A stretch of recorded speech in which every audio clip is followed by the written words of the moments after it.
Good evening, everybody. Welcome to Stay Safe from Scams. My name is Jesse. I'm coming to you from the Massillon Public Library here in our recording studio, and I'd like to thank everybody for joining us tonight. Tonight's class is going to be about scams. We're going to be talking about what you can do to help protect yourself from scams, and specifically scams that use technology as the means of perpetrating the scam, I should say. So we're going to get into a lot of details. We're going to go through some step-by-step things that you can do to avoid scams. We're going to talk about how scams work. So there's going to be a lot of information in this class that I'm hoping is going to be very practical for you. Before we do that, I want to kind of talk a little bit about us because we may have some new people joining us tonight and kind of wanting to let them know about what we do here. So we are based out of the Massillon Public Library, as I mentioned at the beginning. We've been doing online technology classes for, I would say, probably the last, going on 9 months or so. Since last fall, we began doing online tech classes, and we do about 1 to 2 a month about a variety of different topics. We've done classes about online safety. We've done classes on streaming TV, privacy, Microsoft Excel. We talked about photography. So we do all kinds of different topics. And our whole goal with this is to give you information that will be practical and usable by you so that you can have a better experience with the technology in your life. As far as myself, I am the technology trainer here at Massillon, and I have been in the field of IT and technology training for going on, I believe, 9 years. So that's kind of my background. I'm joined tonight, as I have been the last few classes, by Jeff, who is going to be helping us out with a variety of things tonight. So I'm going to switch over to him. How's it going, Jeff? Hey, how's everybody doing? It's going well. As Jesse said, I'm Jeff. I also work here in the IT department at the Massillon Public Library. I'm here today to help Jesse out. So if you guys have questions, please feel free to write something in the chat. We also have our email address, which is listed below Jesse there. You can send an email. I will see that. And as we kind of have breaks or move through things, I will let Jesse know what your questions are, and we can go from there. So today's class is actually kind of special for us. We've been working on this for a while, and we're excited to announce that we are adding 2 new libraries in kind of a partnership with our technology training. Those two libraries are the Louisville Public Library and the Orrville Public Library. So like Jesse said, we've been working in libraries for a long time, and we realized that not every library has the resources to bring these types of technology classes to their community. So we've kind of been reaching out to do that and just to sort of, get everything out there for everybody to see and learn. So we are very excited about that. Yeah. Also, today's class is kind of goes in with a panel discussion that our director, Sherry Brown, did. I believe it was last month. You can find that on our YouTube page, and that one is called Avoiding Elder Fraud and Scams. So if you want to check that out and get some more information beyond what you might be learning here, you can go to our YouTube channel and find that. Yep. So. Excellent. Well, thanks a lot, Jeff. And just to echo what Jeff said, we're really excited to be partnering with the other libraries that he mentioned, and we're hoping that that's something that will grow in the future. All right. So we'll be checking back in with Jeff here throughout the class. What I want to do now is kind of focus on why we are talking about this topic. So why are we doing a class about scams? I start every class like this, and the reason I do it is because I think one of the most important questions that people would ask, maybe in their heads, is, so what? Why should I care about this? And for scams, there's a few reasons why you should care about this topic. The number one reason is that scams are absolutely pervasive. They are everywhere. I'm sure that you have heard stories Maybe in the news, you've probably seen some things online. You might even know people who have been victims of scam, or maybe you yourself have been victims of a scam. And so that is one of the reasons why we're doing this, is just that it is such a prevalent and pervasive phenomenon.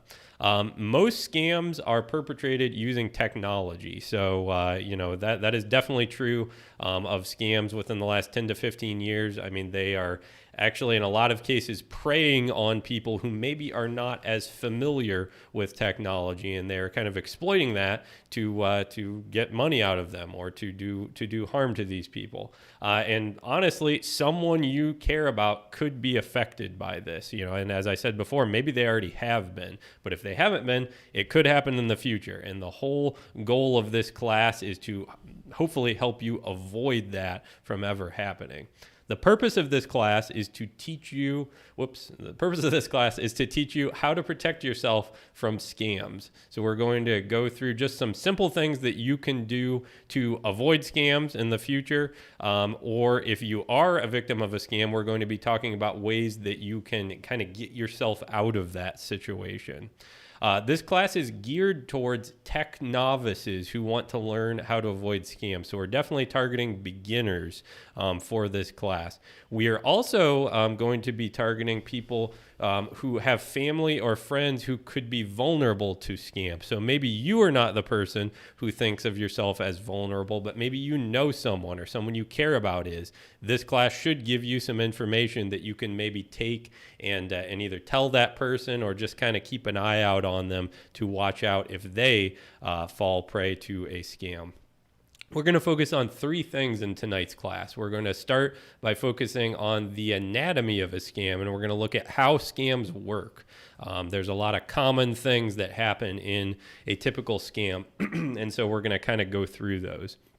We're then going to look at how to avoid scams. So this is kind of the preventative phase, so how do we even avoid getting into those situations to begin with? And then finally, we're going to look at what to do if you happen to find yourself as the victim of a scam. If you're sitting there on the phone talking with someone and you realize, I'm in a bad situation, what should you do? We're going to tell you some simple things that you can do in that situation. All right, that's where we're kind of going with tonight's class. And as Jeff said a few minutes ago, if you have any questions, this is live, so you can ask those in the chat, or you can email us at trainer@masslandlibrary.org, and that should be at the bottom of your screen. All right, let's go ahead and jump in, and we will start with the anatomy of a scam. All right, the anatomy of a scam.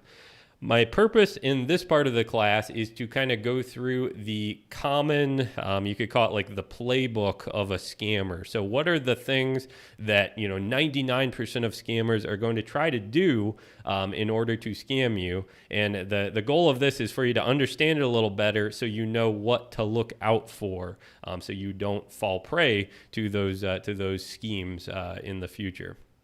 So this is going to be a step-by-step process. And so for this, I've actually derived a lot of this from both experiences that I've heard, people tell me, real life, experiences where people have been scammed. And also I've watched quite a few videos. There are actually people online on YouTube and other streaming platforms that will actually kind of try to waste the time of scammers. And we're going to talk about that here a little bit at the end of this section. But I've seen quite a few of those. And so through watching those and through combining that with what I've heard from people, I've kind of got a pretty decent idea of how scams are typically pulled off. All right. Step number one is going to be pretty simple, but there's a lot going on in this step. It is when the scammer sets a trap. Okay, so the scammer sets a trap.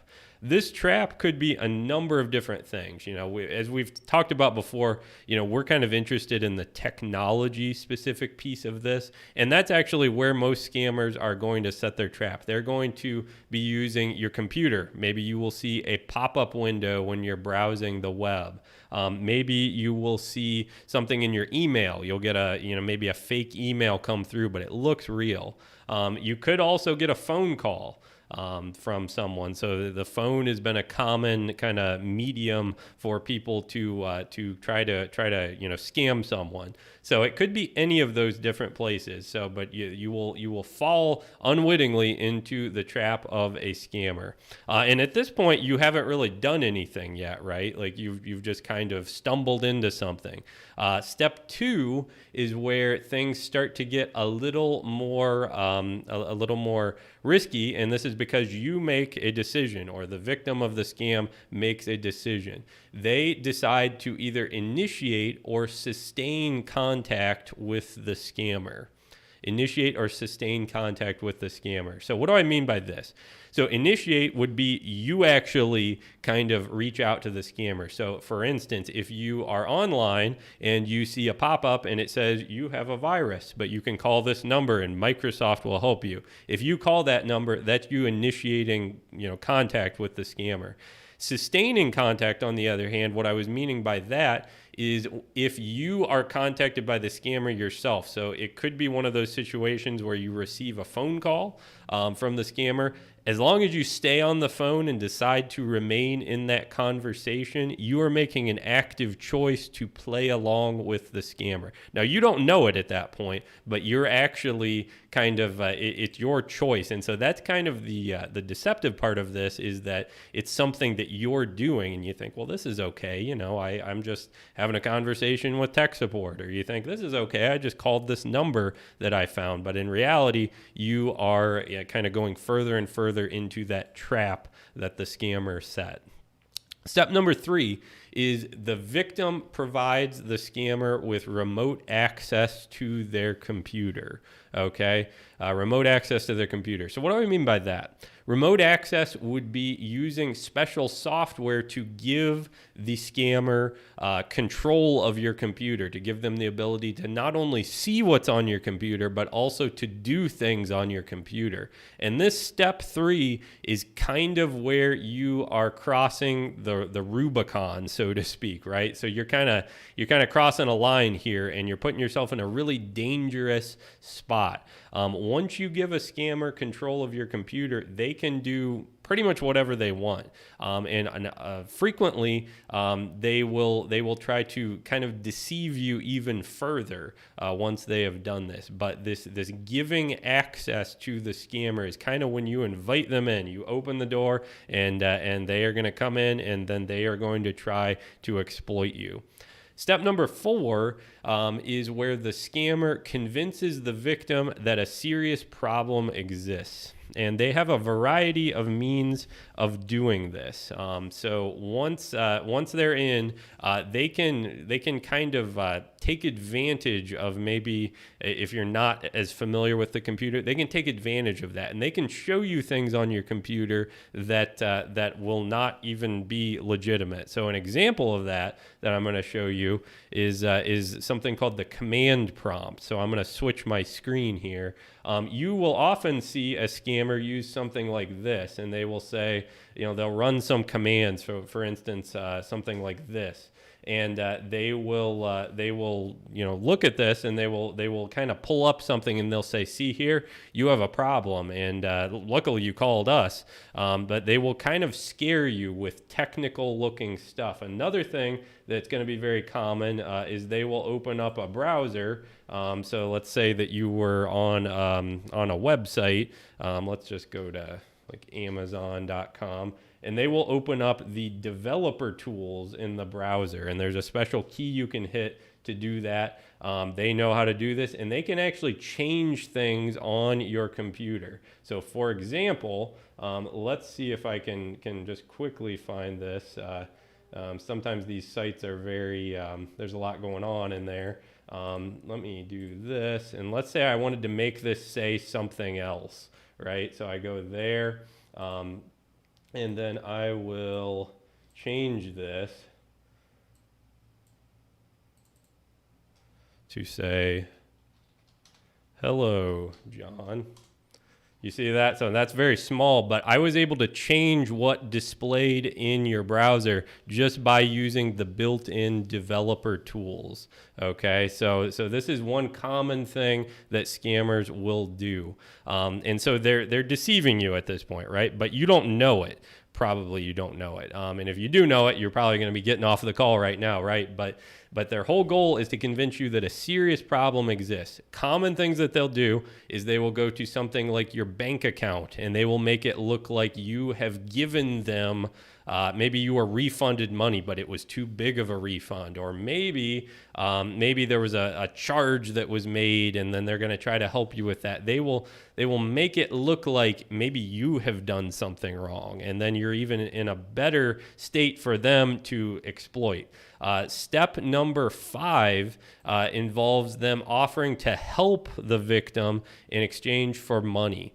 And of course, this help is completely fake, right? So, but this is kind of their way. They present a problem and then they have a solution. So let's go with the refund example. So they've made it look like you were refunded some incredibly large amount of money by error, and they say, oh well, that's pretty bad, but luckily if you transfer this money back to us, then everything's going to be good. We're going to take care of everything. And they kind of get you into this sense of like, oh, they're going to help me. I was almost on the point of maybe even doing something illegal, but now because this person's on the phone with me, I'm going to be able to get it all taken care of. And this is where this is where they ultimately want to get you. Step number 6 is where you send money to the scammer. This is their whole goal with these, and in most cases is to get you to send them money. And usually this will be in the form of gift cards. The scammers are clever,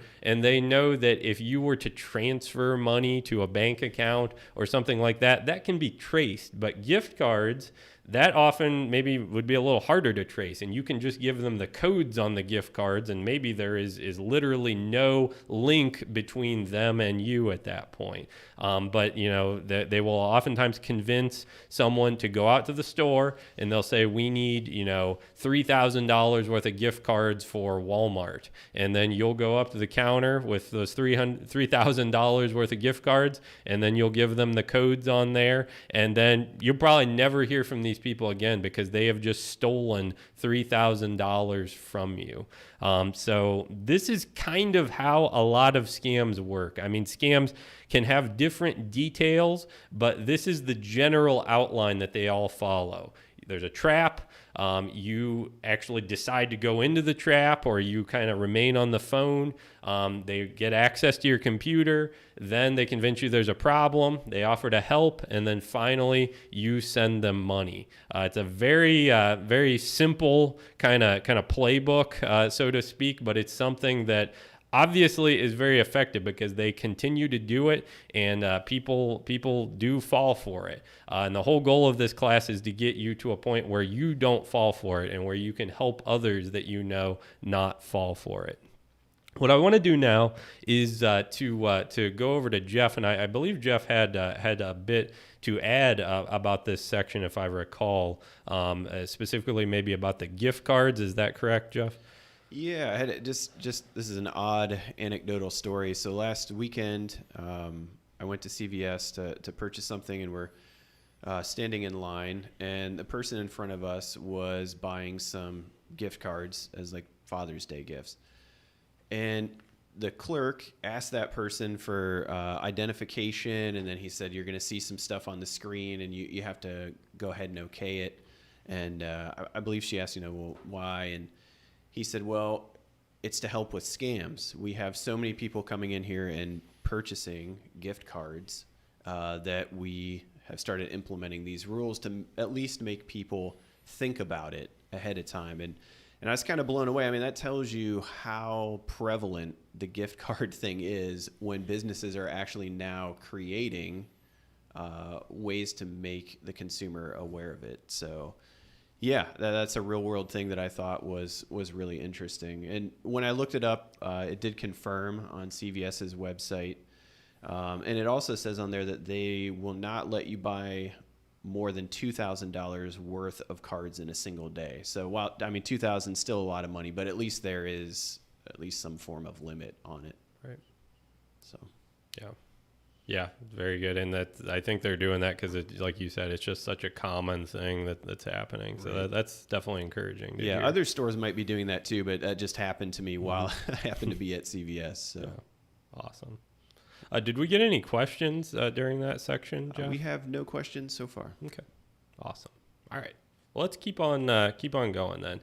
So we have so far talked about the anatomy of a scam, and so I'm really hoping that section was helpful to just kind of clue you in on some of the things that scammers are very commonly doing. You know, I've seen quite a few of these scams, and they often follow the same kind of script. And actually, while I'm talking about that, I do want to talk about one other thing. I'd mentioned some of the people online who do some things with scammers. There is one particular YouTuber that I have seen quite a bit. I believe he actually streams on a platform called Twitch. But I wanted to kind of give you just a little introduction to him if you're curious. What? There we go. The video started playing there. I wanted to give you a little introduction to him if you want to just see some of this stuff in action. So this YouTuber is called Kitboga. And he actually does this kind of for entertainment. He's got all kinds of different characters and stuff. But basically what he does is he tries to waste the scammer's time. And so he streams this, and sometimes it's funny, you know, humorous, but really he's trying to occupy their time so that they cannot then prey on other people who might fall for their scams. And it's actually pretty educational because you get to see how the scammers act, and they think that this is real. And so you see kind of how devious this is, and you also see some of the things that they will very commonly do and say, and there's this pattern that kind of emerges. So if you're interested, I would check this guy out. There's some of these people online that kind of are getting a little gray area where they actually try to like scam the scammers in a way and try to like maybe, you know, put stuff on their computer. This guy doesn't get into that, and I think for the most part it's pretty, you know, clean. But it's a good thing to do, just if only to learn about it, about how these scams are kind of pulled off. All right. So that was enough for the anatomy of scams. What I want to do now is talk about how to avoid scams. So now that we know how they work, what can we do to avoid getting in these situations in the first place? And so what we're going to do is we are going to go through 7 different rules for avoiding scams. So I have 7 rules to avoid scams. And so each of these rules is pretty simple. You know, nothing here is going to be too groundbreaking, but it is stuff that if you just kind of remember this and make a habit to do it or to avoid doing this, you will be better off. Rule number 1 is to absolutely never give an unknown entity remote access to your PC. You do not want to give anybody that you do not know access to your PC, no exceptions. So remote access software is a thing, right? And so there are pieces of software that I actually use when I help people, like family, friends, and stuff on the computer. I use something called TeamViewer, and there are other ones out there. These do have a completely legitimate use, but not if you don't know the person, right? So do not install any of this stuff, and definitely don't connect to anybody, allow anybody to connect to your computer that you do not know. Once you do that, like I said in the first section, you've kind of crossed the Rubicon. You've crossed a line. You know, all bets are off at that point. They could do anything that they want to on your computer, including installing malware. They could keep track of things that you type. So you're just opening yourself up to a lot of danger once you give someone else access to your computer. So just don't do it unless you absolutely know the person. Rule number 2 is similar in that it is very absolute. It is never call a phone number that appears in a pop-up. These first 2 rules I put them 1 and 2 because they are, I would say, the most important. You do not want to call a phone number that appears in a pop-up. So you could be, you know, online, and websites can be designed to look like anything. A website could tell you you have a virus. It could look like what is called a blue screen of death, which is a thing in Windows where it makes it look like your system is frozen up or there's some serious error. Don't ever buy into that. If you're online, just close the browser. Don't call those numbers. A lot of times these things will give you a number to call, and they'll say it's like Microsoft support or Amazon support or something. It's not. What I always tell people is good luck finding a number for one of these big companies like Microsoft or Amazon or Facebook. Honestly, this sounds a little harsh, but I don't think they particularly want to talk to you on the phone. They want you to go through their chat and everything first, and then maybe if you can't, get help that way, then you go on the phone. But they don't put those phone numbers out there, right? You have to kind of look for those. So if you see somebody just providing you a number for, just for you to call, and it's super obvious and it's super, out in the open, I would be very suspicious of that. That is not going to be a legitimate number in 99% of the cases, all right? Rule number 3 is to hang up on Microsoft support, and that is in quotation marks because, as you know, Microsoft support is not calling you, right? We just talked about how they kind of don't want to talk to you in some ways. All right, they definitely want to kind of maybe direct you to the email and the chat things. They're not going to be calling you at home, right? Microsoft does not know what's going on your computer as far as if you have a virus. There's not somebody sitting in an office, kind of like, John, he just got a virus. We got to give him a call. That does not happen, right? Do not just if you pick up the phone and it says, hello, this is Microsoft support. We recognize there was a problem with your computer. All you need to do is hang up or click, whatever. Do not talk to those people. There's nothing good going to come from that. Rule number 4 is going to be very similar to this. It is going to be to basically just don't answer calls from unknown numbers. I know this is something where maybe back in the day, people thought it was maybe poor etiquette to not answer your phone. That is not true anymore. You are under no obligation to answer your phone if you don't know the number, if you don't recognize it. If it's important, if it's legitimate, they will leave you a voicemail and then you can call them back. But you do not have to answer your phone. And if you just avoid those unknown numbers to begin with, then you can avoid some problems that would happen. I believe Jeff had another little wrinkle on this whole phone number piece, and I wanted to kind of get his input on this real quick. So there was something you were saying about maybe spoofing phone numbers, was it, Jeff? Yeah, so a common thing when they call you on your cell phone is they're going to call you from a number that looks like it's another cell phone. So if your phone number is, say, 330-284, that's what the number is going to come from.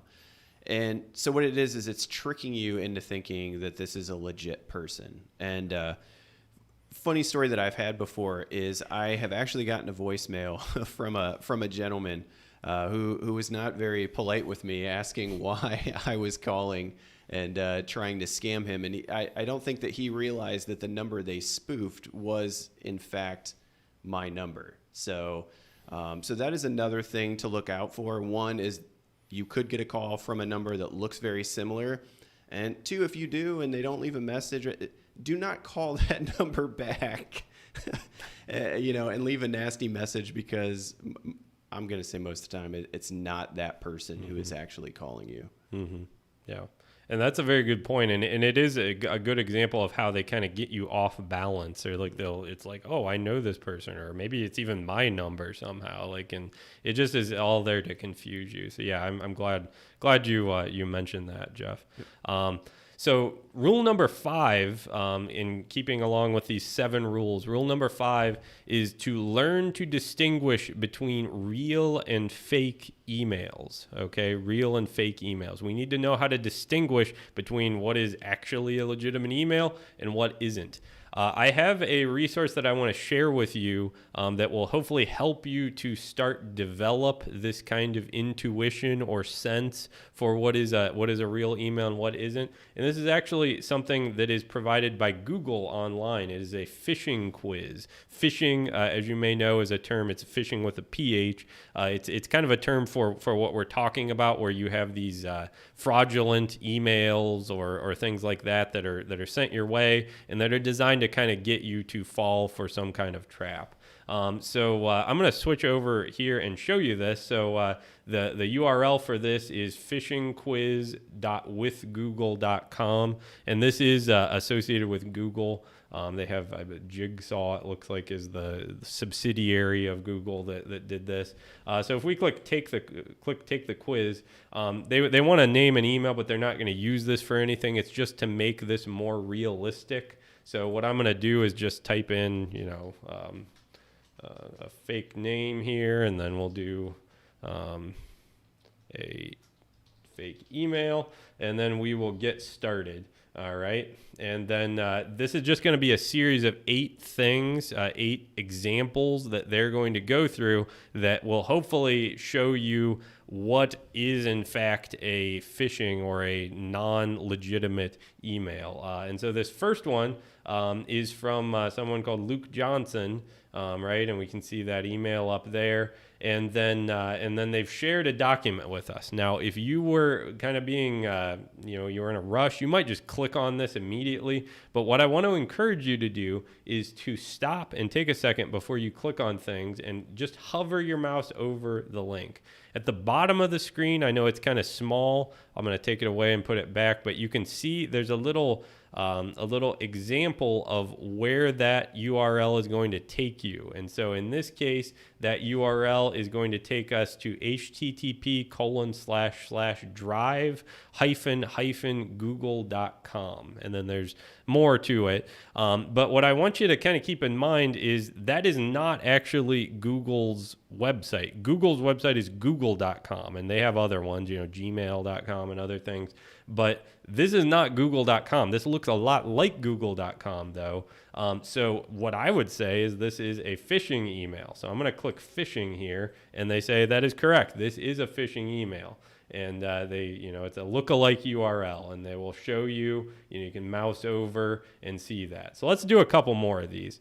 So we've received a fax from somebody, okay? And we've received a fax. Looks a little weird, it's kind of, there's some misspelling up there, and then there's a link here, so we could click on this, but before we do, what are we going to do? We're going to stop and hover over it and then see where it's going, and we see that down at the bottom left, and you can see this is going to efax.hosting.com.mailru382.co. So that does not sound legitimate. That should raise some red flags in your mind, right? So whenever you see weird, confusing domains like that, probably not legitimate, right? And combined with this, misspelling here in the email, it's EFACKS, it's not EFAX. That may not be legitimate. I'm going to click phishing, right? Okay, this is a phishing email, and then we can have them show us. So, they mentioned the misspelling and then the link going to a different domain. Let's do one more here. So this is from somebody, apparently like a person that maybe we knew, tk867530@gmail.com. And they say, hey, do you remember this photo? So if we hover over this, what do we see here? We see the preview at the bottom, and what does it say? It says drive.google.com. Okay, so far so good, but then it keeps going. .download -photo .sites with a z.net. This is not legitimate. This is phishing, I'm going to say, and it is a phishing email, right? So the real domain is not sites.net. It's going to be actually google.com. So you have to be very, very careful. You can see those URLs can be manipulated to trick you into thinking you're going to a legitimate site when in reality you're not. So you want to kind of do those things. Look at the sender of the email, and then also be careful about clicking on things. Kind of investigate it before you do so, and that will help you distinguish between a real email and a fake email, and it will keep you out of scams. All right. Rule number 6 is going to be very similar to this. Rule number 6 is to learn to distinguish between real and fake websites. So we're not talking emails now, we're talking real and fake websites. Okay. And so for this one, I'm going to go back to the computer over here, but we're going to be looking at some search results. So let's search for something here. So I'm going to just search for, let's just do this, something that'll give us a lot of different stuff. So I search for dog food. You can order pet food and stuff like that online. So number one thing that I want you to kind of pay attention to is when you go into search results, the top results aren't actually the top results. The top result in this case is an ad. You can see the little bold ad symbol. This is an ad. This is an ad. And then, okay, we're through with the ads, but we have to scroll way down before we get to the actual search results, right? So that's number one. Be careful about clicking on ads.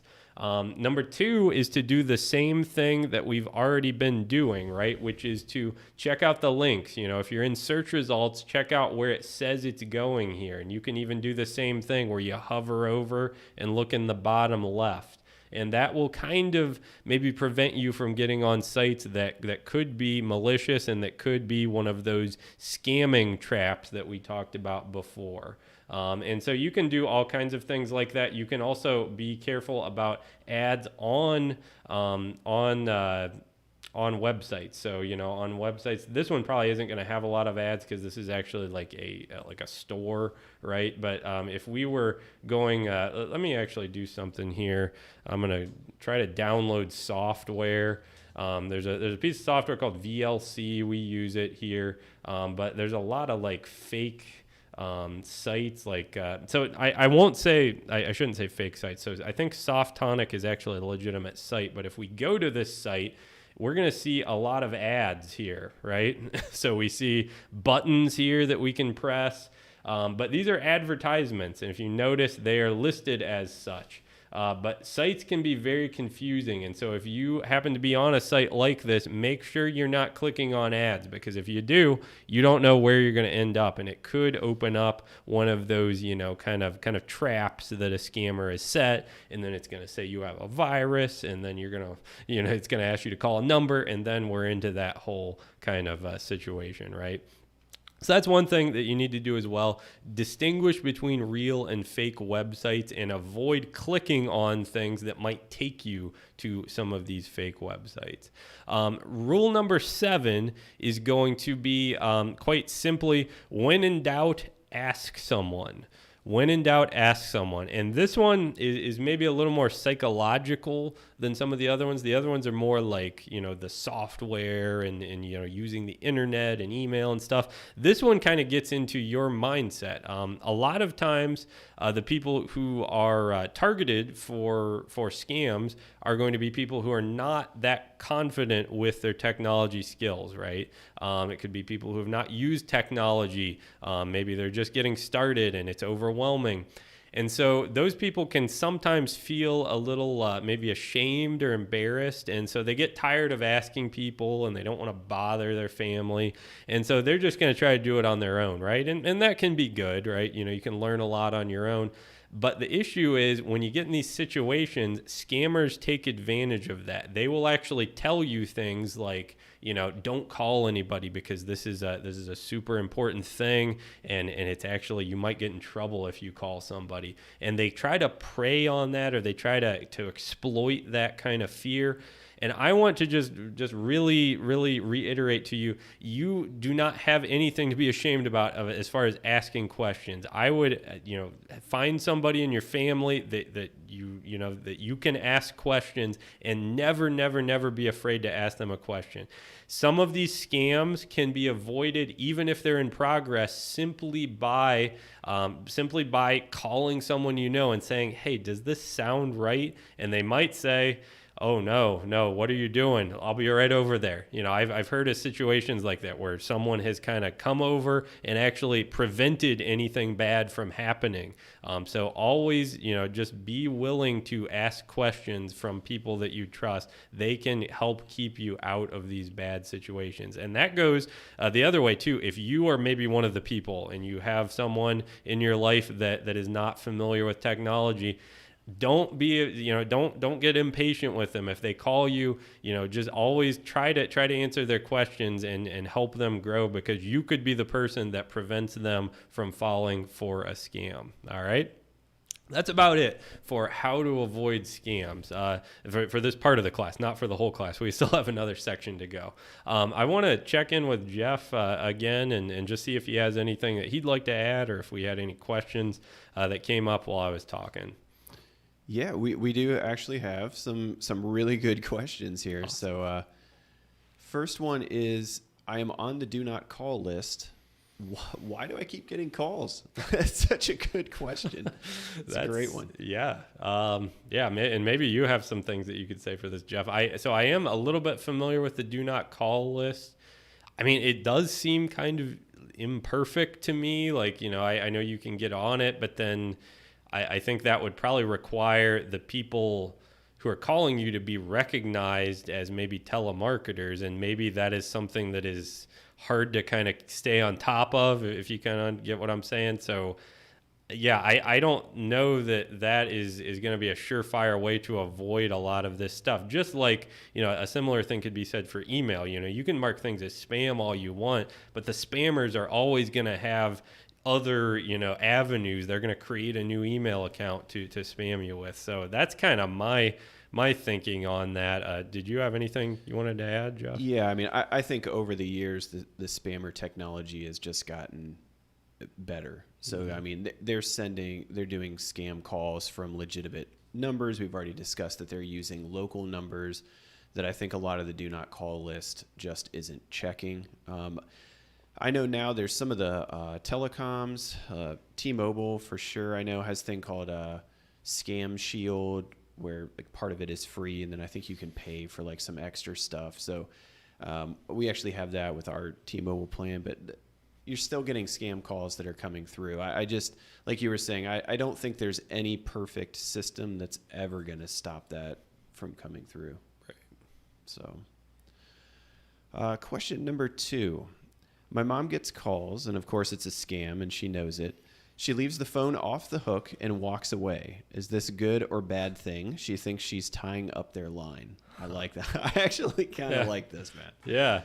It's kind of the similar thing we were talking about earlier with some of those guys, online who try to waste their time. That's interesting. Yeah. I mean, my guess is that, like, if they don't hear anything from you, they're probably going to hang up pretty quickly. I mean, I guess, yeah, it's a good thought to do that.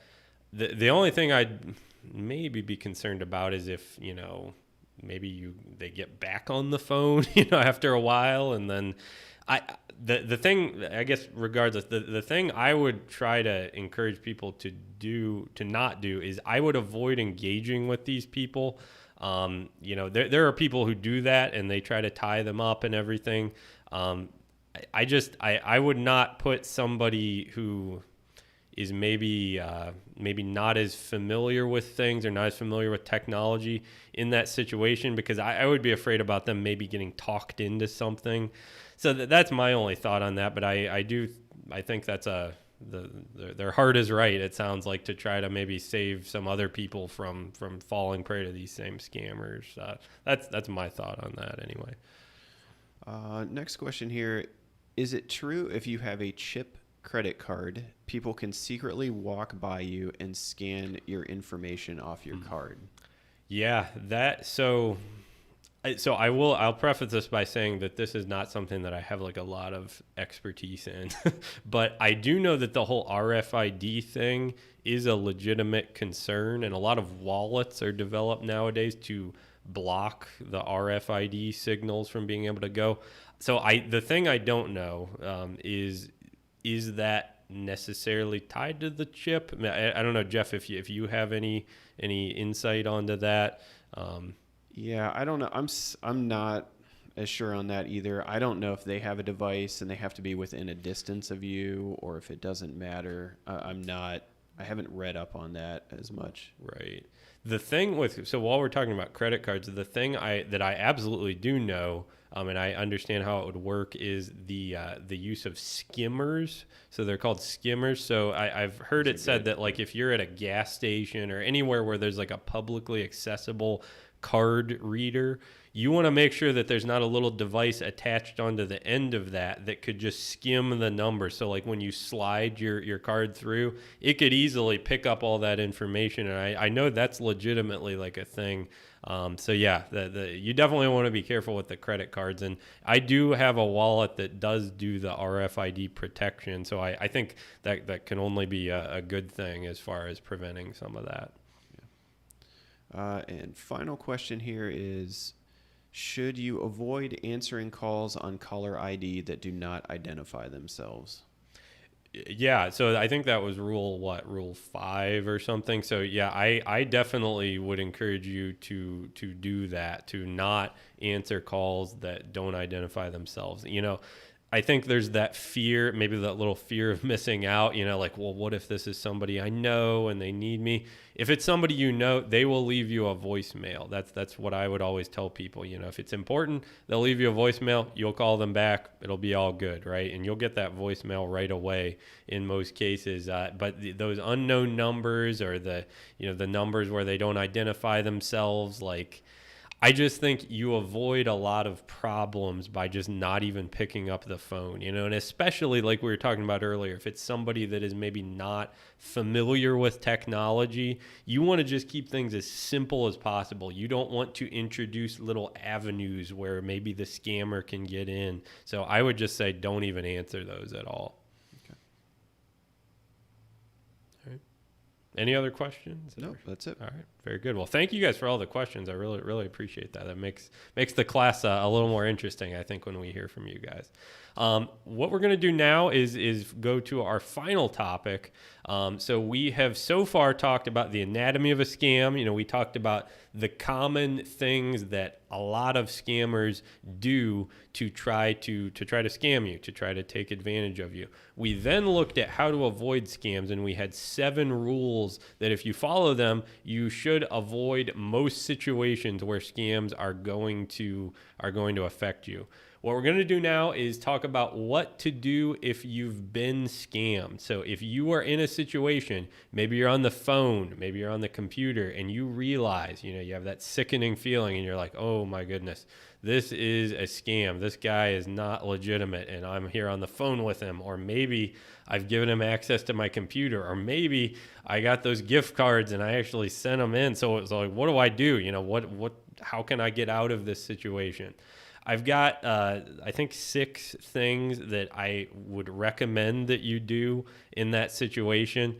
The first thing that I would say before we even get into any of this, though, is I think it's important to not panic. This is a kind of a high stakes situation, and you might think, oh my goodness, I'm never going to be able to recover. You are going to be able to recover. There are going to be ways, even if it's something as bad as identity theft or something like that, there are things that you can do to take care of that. So I would just try to avoid, maybe the catastrophic, thinking that's so easy to fall into. But just try to remain calm and maybe take some of this stuff into consideration that we're going to talk about now. Step number 1 that I have is immediately turn off your computer. And this is specifically if you are on the computer and you've given someone remote access. If you're in that situation, what you want to do, locate the power button, hold it in until the screen goes black, and then just leave the computer off. Like, don't try to reboot it right away and get back on it. Like, just leave it off, but just turn it off. And I would normally not tell people to unplug it from the wall if it's like a desktop, but if you have to, I would do that. You do not want to be connected with that scammer for any longer than you have to be. Though, like I said, when they are connected to your computer, you don't know what they're doing. So I would just get off the computer as soon as you possibly can. That's step number 1. Step number 2 is equally urgent. If you are on the phone with a scammer, just hang up the phone right away. You don't need to explain yourself. You don't owe them anything. If it's a scammer, if you are like pretty confident that it's a scammer, like it's not rude at all to hang up the phone. In fact, you're harming yourself if you remain on the phone. The issue with remaining on the phone, and I kind of hinted at this when I kind of addressed that question, well, what if you kind of just leave it on the hook? The more that you're on there, if you're kind of unsure, they could potentially talk you back into something, or they could deceive you. You know, these people are literally professional scammers. They get paid to do this. They know all kinds of ways to manipulate you, and they know the social engineering kind of stuff. You don't want to stay on the phone with them. So just shut down the computer, number one. Number two, hang up the phone. Step number 3 is to call your financial institutions and freeze accounts if you need to. This would be if you got into a situation where you gave the scammer, you know, maybe like your credit card number, maybe your bank account number, maybe your password to your bank, your online banking. You need to call those right away, because if they have that information, I guarantee you they're going to try to use it as quickly as possible, because they know probably, you know, that something's going to, you know, things are going to get shut down, and they're going to try to do as much damage as they can within, you know, a short period of time. So you want to, you know, freeze those accounts if you need to. So shut down the computer, hang up the phone, freeze those accounts. And then step number 4 is going to be wipe your computer if it was accessed by the scammer. And by this, I mean completely wipe it, you know, get rid of everything, reinstall Windows.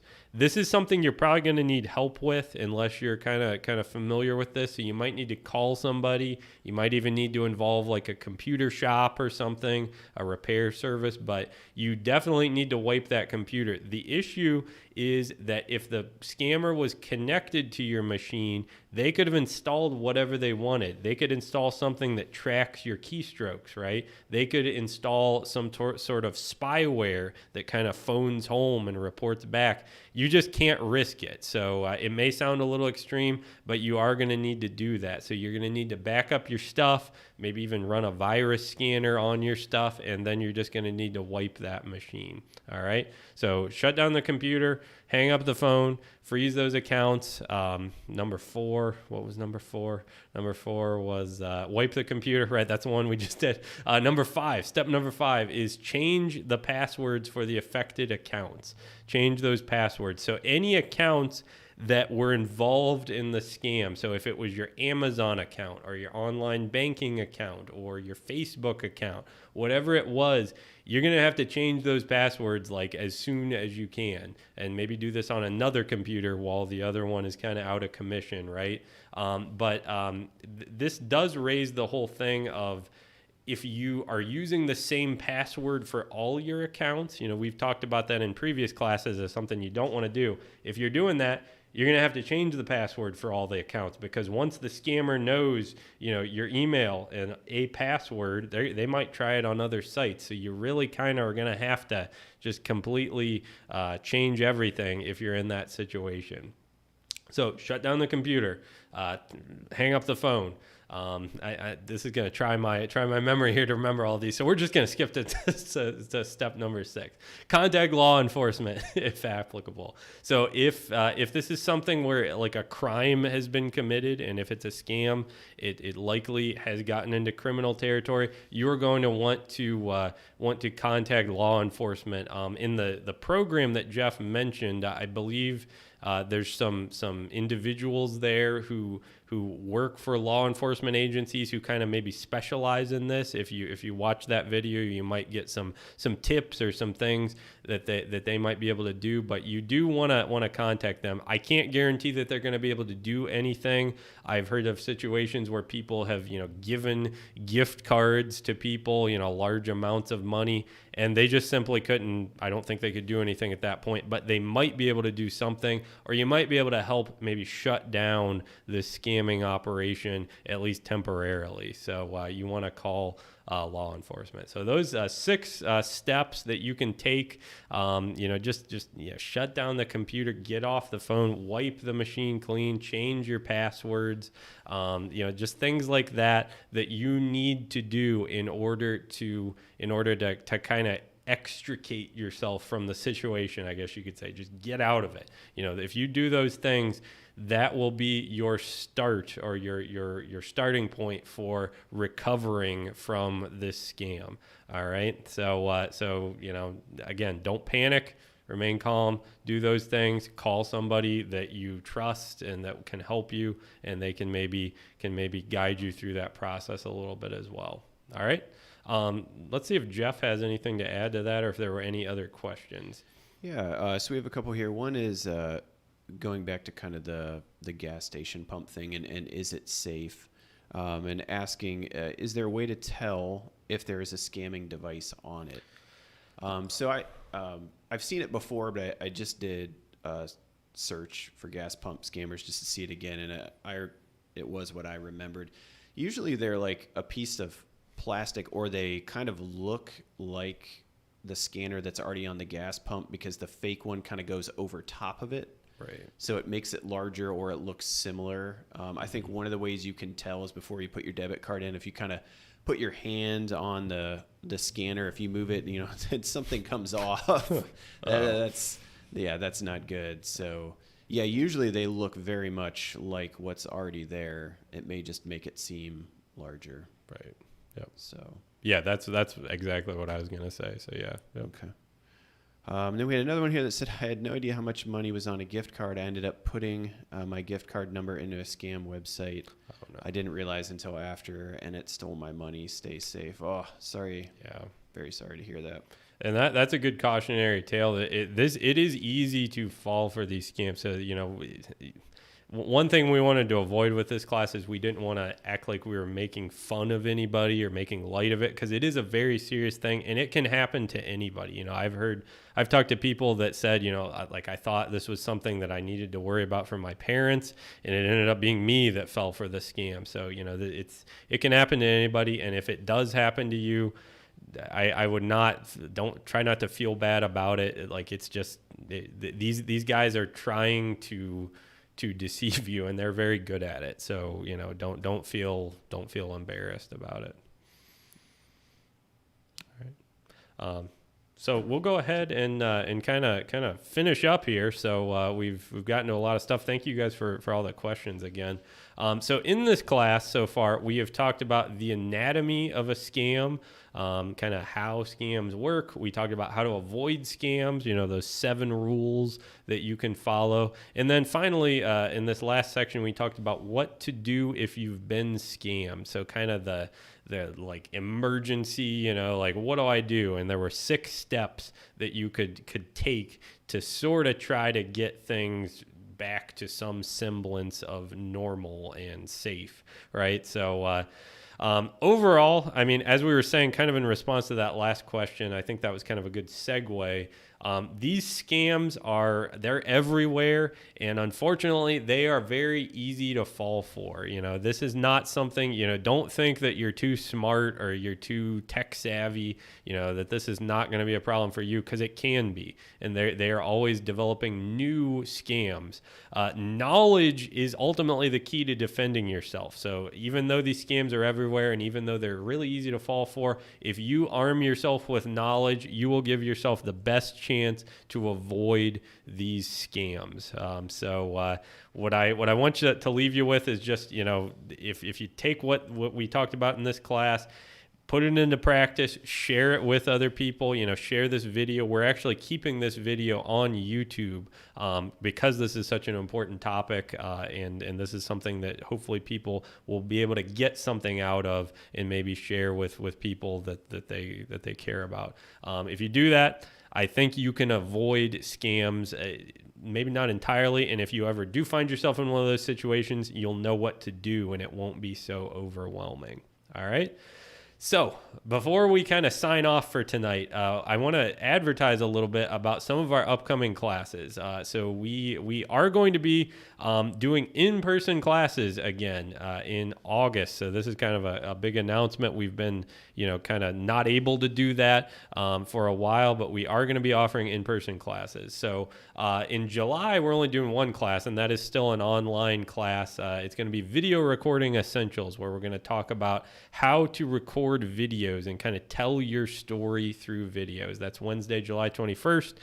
Into August is when we're going to be doing some of our in-person stuff. So Computer Essentials Basic Skills on Tuesday, August 10th at 2 o'clock here at the main library in downtown Massillon. That is going to focus on the super basic stuff that would be involved with using a computer, using the mouse, knowing the kind of the parts of the computer, using a keyboard, clicking on things, that sort of thing. We're going to be helping people out with that. And this is going to be actually more of a workshop. That's how we're phrasing these in-person ones. The next week, on Wednesday the 18th, we have Declutter Your Digital Life, which is going to be an online class. So we're still going to be doing online stuff in addition to in-person.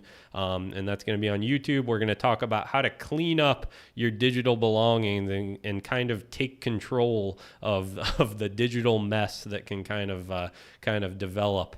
On the 24th, so the following week, is our second in-person workshop, and that's Computer Essentials Windows 10, where we will talk about the Windows 10 operating system and how you can use it. And that is, again, in the afternoon here at the main library. If you need to get in contact with us, you can do so using our phone number, which is 330-832-9831, extension 344. You can also get in contact with us by email at trainer@massillonlibrary.org. And finally, we would really appreciate your feedback. There we go. We'd appreciate your feedback. I'm going to be sending you a link. The people who are registered, that is, will be getting a link by email. If you look in the description below, and you might have to hit show more, but it'll have a link to our feedback form as well. You can give us ideas for classes you'd like to see, all kinds of stuff that you can kind of let us know how we're doing. All right. That is about it. I'm going to check in with Jeff and see if he's got anything before we kind of call it a night here. Nope, we are good. All right. Excellent. Well, thank you guys for attending. Thanks to anyone who's new, maybe coming from some of those other libraries, and we hope to see you at one of our future classes. All right. Have a good night.